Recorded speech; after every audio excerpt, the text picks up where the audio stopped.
This is my true story. I raised my son with love, sacrifice, and everything I had. I believed he would honor me in my old age, but instead, he humiliated me in a way I will never forget. One evening, at the dinner table, after I asked for more rice, he looked at me coldly and said, "If you're so hungry, beg the neighbors for food. We're not your servants." That night, I cried silently, but the next morning, I made a decision that changed everything. Before I tell you what I did next, tell me where you're watching from, and please subscribe so my story can reach more people like me. I was not born into wealth. My life was never easy. From the day my son came into this world, my only thought was to give him what I never had. His father had left us when he was still young, and from that moment on, I carried both roles, mother and father. There were many nights I went to bed hungry, not because there wasn't food in the house, but because I wanted him to eat first. When he asked for seconds, I smiled and told him to eat, even if it meant I drank only water for dinner. His belly was full, and that was enough for me. I worked cleaning jobs from sunrise to sunset. I scrubbed other people's floors, washed their laundry, cooked their meals, and walked home with aching feet just so I could bring back a few bills in my pocket.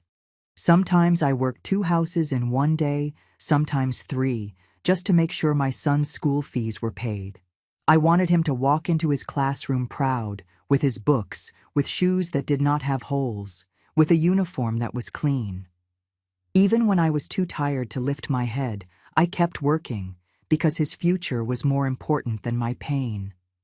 When he grew older, I worked even harder. I wanted him to go to college. Everyone laughed at me back then. "A poor woman like you can't afford that," they said. But I pushed through. I took extra work, ironing clothes late into the night, taking sewing jobs on the weekends, never stopping. When the bills for his tuition came, I paid them, even if it meant I had nothing left for myself. I wore the same old clothes for years, patched and worn, while he walked with new shoes and fresh shirts. I told myself it didn't matter. I told myself this was love. When he graduated, I felt like all my sacrifices were worth it. I was so proud. My heart swelled when I saw him in that cap and gown, smiling, holding his certificate. I thought, now he will understand. Now he will remember everything I did for him. I believed my suffering had finally built him a better life, and in return, I thought he would take care of me in my old age. Even when he struggled with jobs in the beginning, I supported him. I helped him pay his rent. I gave him money when he couldn't keep up with bills. I told him not to worry, that I would always be there for him. When he fell in love and wanted to get married, I was the happiest mother alive. I wanted him to start his new family with dignity. I took all my savings, every coin I had put aside, and I bought him a house. I told him it was his home, his gift, so he would never struggle with rent like I once did. That house was supposed to be a blessing, a foundation of love. On his wedding day, I stood there smiling, even though I had tears in my eyes. I gave them gifts, furniture, money to start their life. People told me I was too generous, that I should save for myself. But I laughed and said, "He is my only son. Everything I have is for him." I believed those words with all my heart. I thought my kindness would bind us together forever. I dreamed of my old age spent in peace under his roof. I dreamed of sitting at the dinner table with my grandchildren, telling them stories, being surrounded by love and respect. I imagined that the years of hunger, pain, and sacrifice would finally be repaid with dignity. That was my dream, my hope, the vision that carried me through decades of work and suffering. I gave everything I had for my son, my body, my health, my time, my money, my future. I poured my entire life into him, never once thinking I would need to beg for care in return. I thought love was enough. I thought my devotion was clear. I thought he would never forget. But I was wrong. At first, when I moved into his home, I thought it was the start of my peaceful years. I believed I would finally rest after decades of sacrifice. But slowly, little things began to change. It wasn't sudden, like a storm. It came quietly, like a shadow stretching across the floor. The boy who once ran into my arms after school now looked at me like I was in the way. His voice changed. His words grew shorter. His patience grew thinner. I noticed it most at the dinner table. When I ate, he would stare at my plate. "You eat too much," he said once. I laughed nervously, thinking he was joking, but he wasn't. Another time, when I asked him to pick up medicine for me, he sighed loudly, rolling his eyes as if I had asked him for gold. His wife stood beside him, crossing her arms, smirking at my request. I felt small in that moment, like a burden they were forced to carry. The more I tried to help around the house, the less they seemed to appreciate me. If I cooked, his wife would pick at the food and whisper something under her breath. If I cleaned, my son would tell me not to touch his things, like I was a servant who didn't belong. I thought maybe marriage had changed him, that maybe he was caught up in trying to please his wife, but deep down, I began to feel it. They did not want me there. Every time I asked a small favor, it was met with rolled eyes, muttered complaints, or long silences. My son started making comments that cut deeper than he realized. He said once, "You should be grateful we let you stay here." Let me stay? The word stung. This was the house I bought with my savings, the house I gave him as a wedding gift. And yet he spoke as if I was some unwanted guest who had overstayed her welcome. My daughter-in-law was no better. Whenever I spoke at the table, she looked away, bored, or changed the subject. If I coughed, she frowned like I was dirtying the air. If I walked slowly across the room, she sighed as though my very presence was an inconvenience. Sometimes she didn't even speak to me directly. She would talk about me as if I wasn't there. "She's always asking for this, always needing that," she would say to him, loud enough for me to hear, and he never defended me, not once. I told myself to be patient. I thought, she is young, she doesn't understand. He is stressed, he will remember one day who I am. I swallowed my hurt and stayed silent, hoping my patience would win back their love. I believed if I just stayed kind, they would soften. But every day the distance grew. Every sigh, every rolled eye, every cold word, it built a wall between us. And slowly, I began to realize something I had never imagined in all my years of sacrifice. I was no longer a mother in his eyes. I was baggage. I stayed quiet, because that is what mothers do.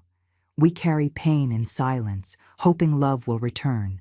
But inside, the hurt was growing, waiting for the moment when silence would no longer be enough. It happened one evening, a day like any other. I had spent the morning cleaning the kitchen, folding their laundry, and helping my grandchildren with small chores. By evening, I cooked dinner for the family, rice, vegetables, and a bit of stew. My back ached, but I set the table carefully, making sure everyone had what they needed. When we all sat down, I thought for a moment that maybe things were normal again. The children laughed, his wife smiled faintly, and my son looked relaxed. For a small second, I allowed myself to believe this was the family life I had always dreamed of. As the meal went on, I ate quietly. I did not take much, only a small portion, but the hunger inside me was stronger than what I had served myself. After everyone had taken their share, I looked at the pot and softly asked, "Could I have a little more rice?" My voice was gentle, almost a whisper, because I did not want to sound demanding. But my son's reaction was like a slap. He stopped eating and stared at me, his eyes cold and sharp. The room fell silent. His wife looked at me with that smirk I had grown used to, the kind that made me feel smaller than dust.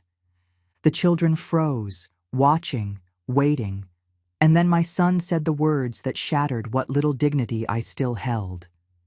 "If you're so hungry," he said, his tone full of disgust, "go beg the neighbors for food. We're not your servants." The words cut through me like a knife. For a moment, I thought I had misheard. My hands trembled, the fork halfway to my mouth. But then I saw his wife's smirk widen, her eyes glinting with satisfaction. The children, innocent but influenced, giggled at their father's cruelty, not knowing how deep it wounded me. I sat there, frozen. My cheeks burned with shame. I wanted to disappear. I wanted the ground to open and swallow me whole. In my own home, at my own table, the house I had bought, I was being told to beg like a beggar, like someone worthless, someone unworthy of even a spoonful of rice. I looked at my son, hoping, begging silently for him to realize the weight of his words. But his eyes stayed hard, his mouth set in pride. There was no regret, no shame, no love, only cruelty. The room felt heavy, suffocating. The food on my plate turned to ash in my mouth. I placed my fork down quietly and lowered my head. I did not argue. I did not defend myself. I swallowed the pain the way I had swallowed hunger so many years before. But this pain was worse. This was not hunger of the stomach. This was hunger of the heart. And at that table, I realized my son would never feed it again. That night was the breaking point. In front of his wife, in front of his children, my son had stripped me of my dignity. And though I stayed quiet on the outside, inside something hardened, something unbreakable. That was the moment I decided I would never ask him for anything again. That night, I did not eat. I went to my room, closed the door softly, and sat on the edge of the bed. The plate of food I had taken earlier sat untouched on the table by the wall. My stomach ached with hunger, but my heart ached far worse. The words my son had thrown at me echoed again and again in my ears. If you're so hungry, beg the neighbors for food. Every time I heard it, another piece of me broke. I thought back to all the nights when I had gone hungry so he could eat. I remembered cooking a small pot of rice when he was a boy, scooping most of it into his bowl and pretending I was not hungry. I remembered drinking only water and telling him I had already eaten, just so he would not worry. Those nights, I told myself it was worth it, that he would one day understand. But sitting there in silence, my belly empty, I realized that my sacrifices had been forgotten, erased. The humiliation cut deep. I had raised him with everything I had, given him a home, a life, and love without measure. And now, in my old age, in the house I had bought for him, I was treated like a beggar. My own grandchildren laughed at me. My daughter-in-law smirked at my pain. And my son, the boy I had once held in my arms, the boy I had fed with my own hunger, looked at me as if I were less than nothing. I tried to swallow the pain, but it burned inside me. I sat in the dark, my hands shaking, tears rolling down my face. The house was filled with their laughter still, muffled through the walls, while I sat alone in silence. I felt like a stranger, unwanted, unloved, invisible, in the very place I had built with my life. I did not cry loudly. I did not scream. My tears fell quietly, soaking the pillow, as I remembered the years of work, the long nights, the aching hands, the broken back. I remembered holding him when he was sick, nursing him when he was weak, fighting the world so he could grow strong. And now, he told me to beg for food like a beggar in the street. Something inside me hardened. That night, I stopped being patient.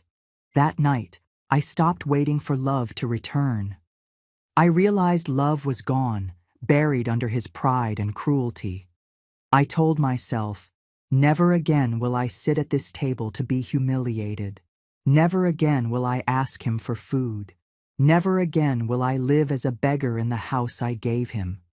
That quiet humiliation became my strength. It was the moment my tears dried and turned into resolve. They thought I was weak because I was silent. They forgot silence can be sharp. Silence can cut. And the cut I was about to make would leave them with nothing. As I sat in that room, my tears drying into a hard resolve, I reminded myself of one important truth they had forgotten. That house, the one my son and his wife bragged about, the one they called their home, was not theirs at all. It was mine. The deed was still in my name. When I bought it years ago as a gift, I had planned to eventually transfer it to him. But something always made me wait. Maybe it was instinct, maybe it was caution, maybe it was simply paperwork that was never finished. Whatever the reason, the house legally remained mine. Every wall, every brick, every inch of land, all of it was tied to my name, not his. My son strutted around telling people, "This is my house. I built this life for my family." He spoke with pride, chest out, shoulders back, as if everything he had was because of his own strength. His wife showed off to her friends, saying, "We don't have rent. We live in our own place." They treated me like a guest, like an old burden that had been allowed into their world by their kindness. But the truth was, without me, they had nothing. The roof over their heads, the bed they slept in, the kitchen they ate from, all of it was mine. As I thought about this, something inside me began to shift. For years, I had let them walk over me. I had let their words pierce my heart. I had stayed silent, believing patience and love would heal everything. But now, I saw clearly. They believed my silence meant weakness. They thought because I was old, I had no power. They thought because I lived in their house, I was their burden. They forgot the truth. It was my house, and they were mine to permit, not the other way around. That realization gave me strength.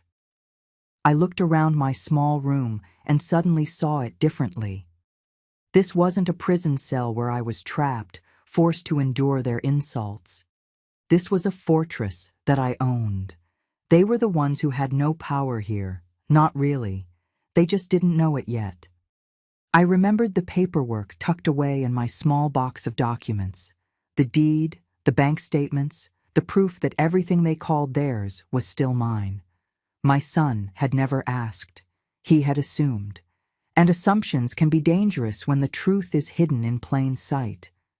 That night, as I sat in the silence of my room, I whispered to myself, "You told me to beg for food. Tomorrow, you will learn who truly owns the plate you eat from." I slept not with tears, but with resolve. My humiliation had turned into power, and my power was about to change everything. The next morning, I woke up with a new kind of strength inside me. My body was tired, my bones ached as always, but my spirit felt sharper than it had in years. I no longer felt like a beggar in that house. I no longer felt small. I knew the truth. The house was mine, the power was mine, and it was time to use it. I moved slowly, as I always did, so no one suspected anything. I cooked breakfast for the children, swept the kitchen, and smiled faintly as if nothing was wrong. But in my heart, I was already making plans they could not even imagine. As soon as they left for work and school, I went into my room and opened the small wooden box where I kept my important papers. Inside was the deed to the house, still under my name, untouched after all these years. I ran my fingers over the paper, feeling its weight. That single document was my shield, my sword, my freedom. With it, I could erase years of humiliation in one move. I picked up the phone and called my lawyer. His voice was calm, familiar, a man who had known me for years. When I explained what I wanted, there was silence at first, as if he was surprised. Then he said gently, "Are you sure about this?" I did not hesitate. "Yes," I told him. "I want the house sold immediately, quietly. I don't want my son to know until it is done." He agreed. He promised he would arrange a private buyer, someone ready with cash, someone who would not delay. He explained the steps, signatures, account transfers, verification of documents. It could be done within days. I listened carefully, nodded to myself, and confirmed everything. My voice did not shake, my heart did not doubt. I knew exactly what I was doing. When I hung up the phone, I sat back in my chair and felt a wave of calm wash over me. For years I had endured cruelty in silence. For years I had told myself to be patient, to endure, to hope. But that time was over. Now I was the one writing the ending to this story. The rest of the day, I behaved as though nothing had happened. When my son came home, I greeted him softly. When my daughter-in-law walked past me, I lowered my eyes. They thought I was the same weak woman as before, the same silent mother who would never fight back. They laughed, they talked, they moved through the house, completely unaware that by the end of the week, it would no longer be theirs. That night, as I lay in bed, I thought of his words again. Beg the neighbors for food. And I smiled for the first time in a long time. Because soon, it would be him begging, not for food, but for the very roof over his head. I waited until the house was quiet. The children were asleep, their soft laughter fading into silence. My son and his wife were in their room, the glow of the television seeping through the crack under their door. I could hear them talking, laughing faintly, as if life was perfect, as if nothing was wrong. They had no idea what was coming. They had no idea that the woman they thought was weak, the mother they thought was powerless, was about to walk out and change everything. I sat on my bed and looked around the room that had been mine for years. It was small, simple, filled with memories they would never care about. The quilt on my bed was one I had stitched myself years ago. The little box of papers on the table held the documents that tied this house to me. My clothes were folded neatly in the closet, worn but clean. It was not much, but it was mine, and I was taking what mattered with me. Slowly, carefully, I packed. I chose only the essentials. A few sets of clothes, folded tightly. My medicine, which I could never go without. My documents, the deed, the papers from the lawyer, my identification. Everything else I left behind. The furniture, the dishes, the decorations, all of it could belong to the new owners soon. I did not need it. I only needed my freedom. I placed everything into one small bag. I did not want to make noise, did not want them to hear me. I moved slowly, my hands steady, my heart beating calm but strong. I looked at the walls one last time, the very walls I had paid for with my life savings, the walls where my son had humiliated me, and I felt nothing, no love, no attachment, only resolve. When the clock struck midnight, I stood up, took the bag, and opened my door. The house was silent. I could hear the faint sound of their television still playing, muffled laughter from the show they were watching. I walked quietly down the hallway, past their door, past the kitchen, past the dining table where my dignity had been crushed just days ago. I did not look back. I unlocked the front door, the key still cold in my hand, and stepped outside. The night air was cool against my face. The street was empty, the stars above shining faintly. I pulled the door shut behind me, softly, so no one would wake. That was my goodbye. No words, no explanations, just silence. I walked down the street with my bag in hand, my steps slow but steady. At the corner, a taxi I had arranged earlier was waiting. The driver stepped out, took my bag, and opened the door for me. I sat inside, the seat firm beneath me, and as the car pulled away, I looked at the house one last time. The windows glowed warmly, but inside was only cruelty and arrogance.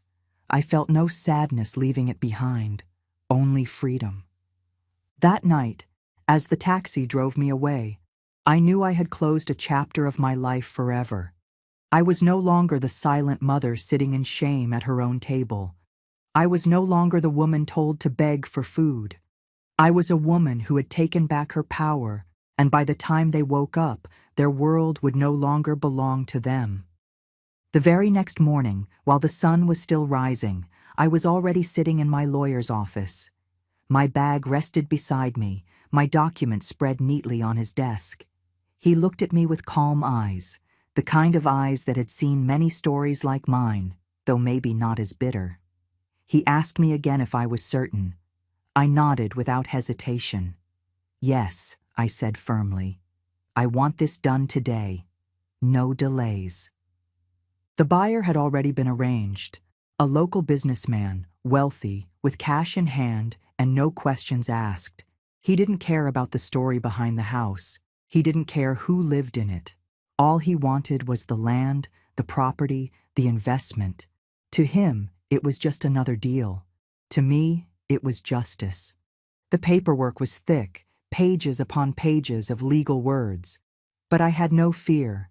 I read where I needed, signed where I was told, and pressed my pen down hard, as if each signature was a nail sealing the coffin of my son's arrogance. With every stroke of the pen, I felt lighter. Every signature was another chain breaking off my back. For years, I had been trapped in silence, trapped in humiliation, trapped in his disrespect. But now, I was free. The lawyer confirmed everything was in order. The payment will be wired directly to your personal account, he said. I nodded again, my heart steady. I did not smile, but inside I felt a quiet satisfaction, a fire burning low but strong. This was not revenge made with noise. This was revenge made with silence and paper. My son would never see it coming. By noon, the deal was complete. The house no longer belonged to me, and by law, it no longer belonged to him either. It belonged to the new owner, a stranger who had no ties to our family, no obligation, no patience. My son, his wife, and their children were nothing more than occupants without rights now, tenants who had no contract, no protection. That afternoon, the businessman sent his men to deliver the news. They knocked on the door while I was miles away. My son answered, probably expecting a friend or neighbor. Instead, he was handed documents that said clearly, the property had been sold, and he had no legal claim to stay. He was given a deadline to vacate. The house he bragged about, the house he believed was his, had slipped out of his hands overnight, without warning. I can imagine the shock on his face, the disbelief in his voice as he tried to argue. He would shout that it was his home, that he had lived there for years, that his children grew up inside those walls. But the men would only shrug and show him the signed papers. The law does not care about pride. The law does not care about his arrogance. The law said the house was gone, and gone it was. My phone rang again and again that day. His number flashed across the screen, dozens of times. Angry calls, desperate calls, panicked calls. But I did not answer. I had no words left for him. He had told me to beg for food. Now he was the one begging, for answers, for forgiveness, for the roof over his head, and all he received was silence. By evening, the funds were already in my account. I checked the balance, the numbers glowing on the screen, more money than I had ever seen at once in my life. But to me, it was not about the money. It was about the freedom it gave me. It meant I no longer had to rely on anyone, no longer had to sit at any table where I was humiliated. It meant I could live on my own terms, with dignity. And as the sun set that day, I whispered to myself, the sale is done. The chapter is closed. The house is gone. And so am I. When my son came home that evening, the house no longer felt like his. I was not there, and the papers had already been delivered. At first, he must have thought it was a mistake, some mix-up that could be fixed with a phone call. But as he read the words again and again, he realized the truth. His home, his comfort, his pride, all of it had been taken from under him in silence. I imagine he dropped into a chair, the weight of it sinking in, while his wife stood nearby in shock. Perhaps the children asked what was wrong, why their parents suddenly looked pale. Maybe he shouted, maybe he cursed my name, maybe he threw the papers against the wall. But no matter how loud his rage was, the words on those papers did not change. The house was gone, and there was nothing he could do. That night, my phone did not stop ringing. First, angry calls. How could you do this to me? This is my house. Then, desperate ones. Please, Mom, just talk to me. We'll fix this, I promise. But I let the phone buzz and buzz until it went silent. For years, I had sat at their table in silence, humiliated and small. Now, I gave that silence back to him. Silence can be louder than words, and mine screamed louder than his shouts ever could. His wife tried too. Her messages were colder, sharper. You've ruined our lives. How could you betray your own son? I read her words without feeling. Betrayal? I had given them everything: food, money, a roof over their heads. They betrayed me when they laughed at my hunger, when they told me to beg strangers for food. This was not betrayal. This was balance. Days passed, and the news spread among neighbors. My son avoided their eyes, ashamed. The same neighbors he once bragged to about his house now knew it was never his at all. I can imagine the whispers that followed him, the shame that clung to him like a shadow. He had mocked me, told me to beg from them. Now he was the one who looked like a fool before their eyes.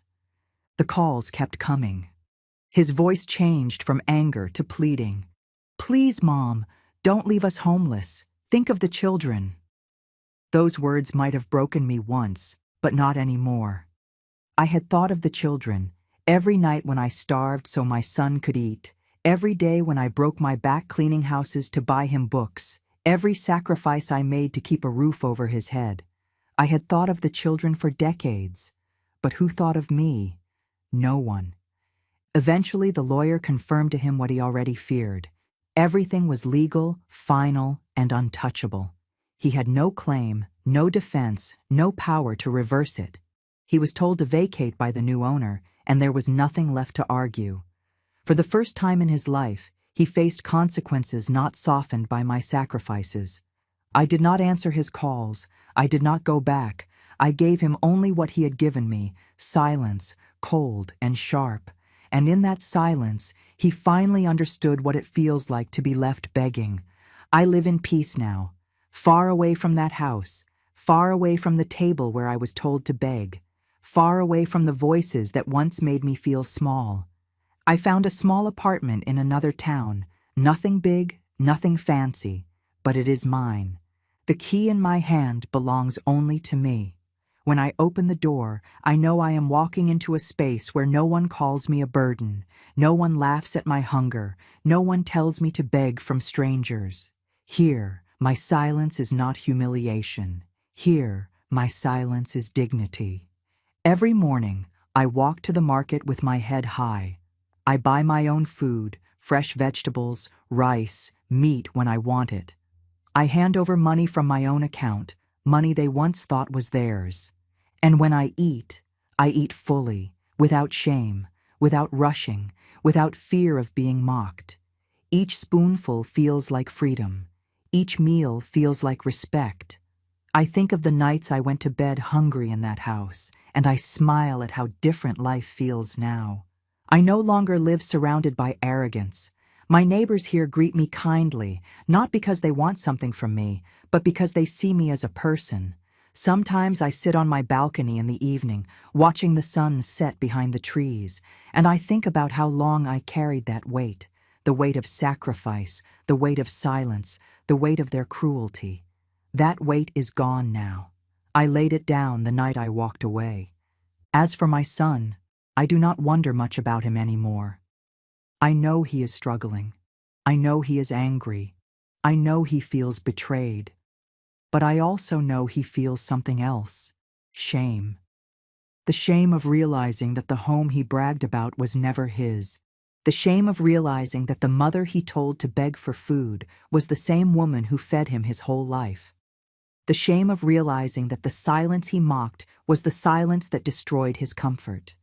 That shame is his to carry now, not mine. I do not hate him.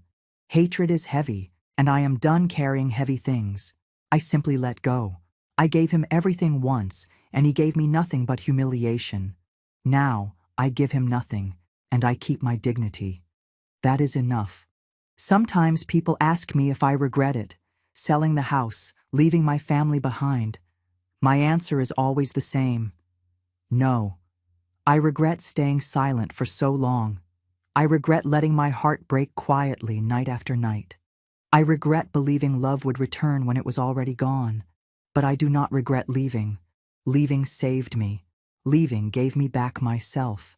Now, when I close my eyes at night, I sleep in peace. No shouting, no insults, no smirks. Only silence, soft and calm. I wake up each morning knowing I am free. Final thought. He told me to beg for food. Now he begs for the home he thought was his. My silence took it all away.